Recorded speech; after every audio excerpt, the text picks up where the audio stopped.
Good afternoon. So continuing on the first Mishnah. So yesterday we kind of just introduced it in terms of the tradition that was handed down. Let's go back to the text for a moment. And we had that Moshe had received the Torah, transmitted it. Now we'll just skip down to the end of the transmission, which is Anshe Knesset Hagadola, the men of the Great Assembly. And starting from there, we're going to get into the various teachings, because this Mishnah is going to teach us three teachings from the Anshe Knesset Hagadola. And just a quick word about the Anshe Knesset Hagadola themselves, like who are they? So this was at the beginning of the Second Temple period, right after actually historically the 70 years of the Babylonian exile, which the end of that was also the Purim story. So we're actually Mordechai, who was a member of the Sanhedrin. He was one of the men, Knesset Hagadola. There were 120 leading sages of the time who were from this group known as the Men of the Great Assembly. In fact, the Knesset that we have today comes from this Anshe Knesset Hagadola. It's the same word. It comes from here. That's why there are 120 members in the Knesset, as a takeoff from this group of the Men of the Great Assembly. Part of this group, some of them were prophets.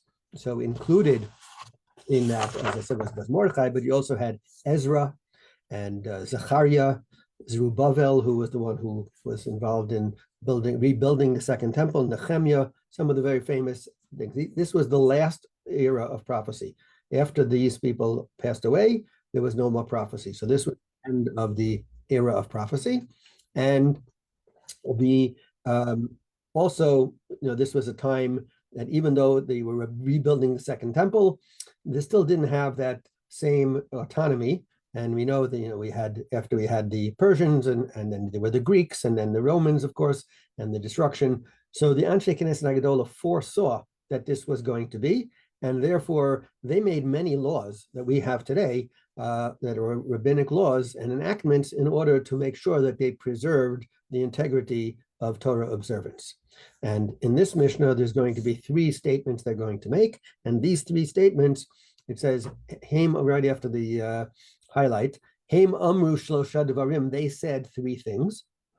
They obviously did not only say three things, they said many, many things. These three are highlighted as things that will be guiding the Jewish people into the future, and being able to, with these three ideas, then we would be able to preserve our future. So one is Hevem Metunim Badin, be deliberate in judgment. And that's the one we'll touch on today. Hamidu Talmidim Harbe, may have many students, and Asus Yagla Torah, to make a protective fence for the Torah. So we're just going to talk about being deliberate in judgment today. We may have to continue that.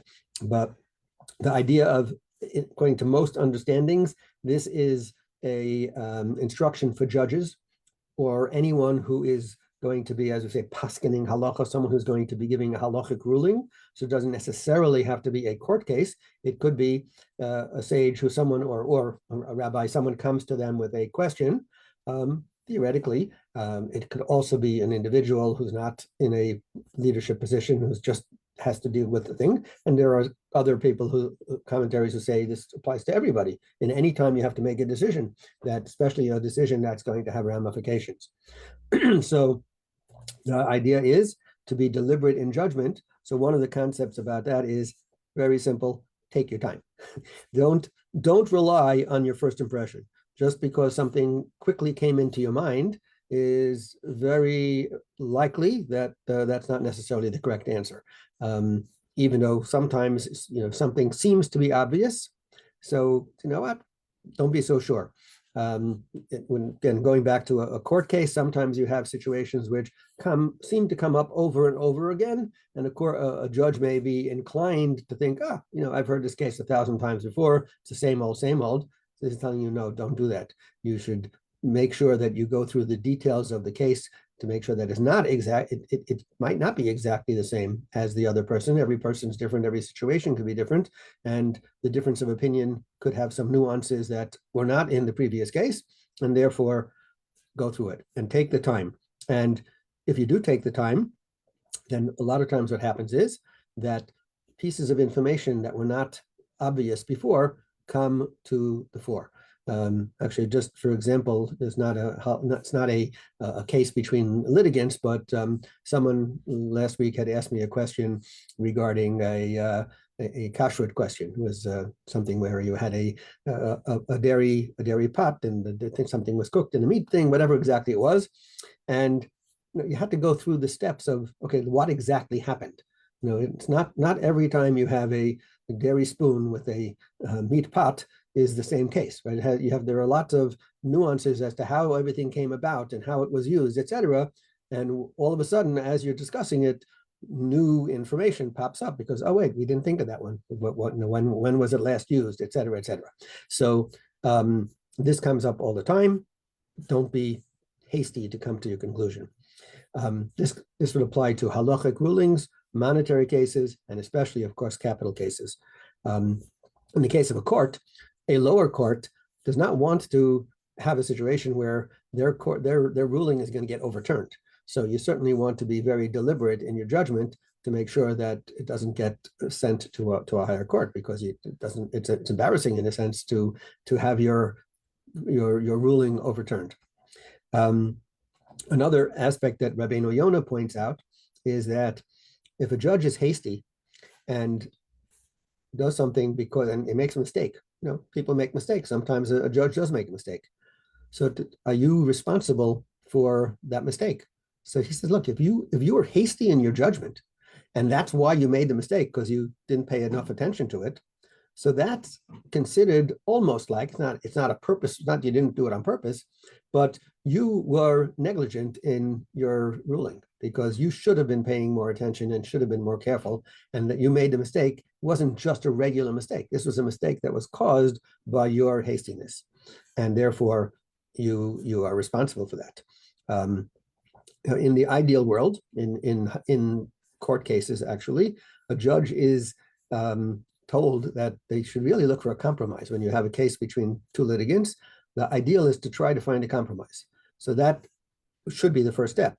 A hasty judgment really precludes the opportunity for a compromise, and therefore, again, another reason not to be hasty in judgment. Another important factor is that when it comes to making a judgment, so you have to get to the crux of the matter. What is the issue at hand that is being, sometimes, it's going to be who did what. That might be the case. But when it comes to a situation, what is the law? So you have to get down to what exactly happened will determine which aspect of law should be applied. And the important thing to remember is that the law remains the same. Torah is not changing. The law remains the same. What's changing is the circumstances that are being presented. Right? When the judge is ruling, the law hasn't changed. It's only the circumstances of the case, and therefore the judge has to know what is important and what is not important. And we'll just conclude with a story that is brought down by Irving Bunim in his book Ethics from Sinai, which is a commentary on Pirkei Avos. He tells the story of a wagon driver. This goes back in like the 1800s or something, where you had a wagon driver who he was hired to transport some merchandise from one place to another, from Pinsk to Minsk. And he was told he made a deal, 100 rubles. He's going to be paid 100 rubles. And it was ready to go. And it was a little bit before Pesach. And time of year, the roads were kind of muddy at that time of year because they didn't have the highways like we have now, right? So it was dirt roads. And it ended up taking him a lot longer than he had expected because the roads were so muddy, the trip was just very difficult. And it took him 3 times as long to do the job. So when he gets to the place, he presents a bill for 200 rubles because it took him so much extra time. The person who had the client said, I'm not going to pay you 200 rubles. We made a deal. It's 100. So they went to the court. They went to the rabbi. And the rabbi listened to the evidence. And he said, no, you know what? It's 100 rubles. You made a deal. It's a contract. If you made a deal, it doesn't make a difference what the roads are like. The bottom line is it's a contract is a contract. So therefore you pay 100 rubles. So the wagon driver says to him, how do you know? How do you know it's only 100? Are you a wagon driver? Did you ever move merchandise? How do you know it's only 100? So he said, I looked it up. I looked it up in the Rambam, in Maimonides, in his code of law. So he says a contract's a contract. And you when you made the deal, you know that was the deal. So That's it. So Truckman goes, the guy goes out, he says, okay, Rabbi says it, Rambam says it, okay, must be right. Comes a few minutes later, he comes back, he says, 1 second, was the Rambam a wagon driver? Right? So he said, of course not. He was a scholar. He was a philosopher. He says, so how did Rambam how did he know that it was 100 rubles? He says, oh, he studied the Mishnah. He studied the Talmud. So that's he actually codified the laws. So I said, okay, must be right. So the Mishnah, the Talmud, the Rambam, you must be right. So a few minutes later, he comes back and he says, 1 second, how does the Mishnah and the Talmud know how to deal with questions of wagon drivers? They ain't nothing about wagon drivers. So he said, no, that's the oral law. It comes from the Torah. That's where they got it from. So the guy says, oh, must be right. Torah, Mishnah, etc. Right, same deal. Finally, he comes back and says, one more question. When was the Torah given? He says, oh, the Torah was given on Shavuos. He says, oh, that explains it. Torah was given on Shavuos. That's when the roads are dry. If it had given before Pesach, then they would have ruled 200 rubles. So that's how the wagon driver is thinking. So the point is, it doesn't work that way. It doesn't make a difference when the Torah was given. It doesn't make a difference if the roads were there. The contract is the issue. You have to know what is the relevant issues in there. Now, when I was in yeshiva, one of my rabbeim used to say, we have a train, this good red wheels, black wheels. It doesn't make a difference what color the wheels are.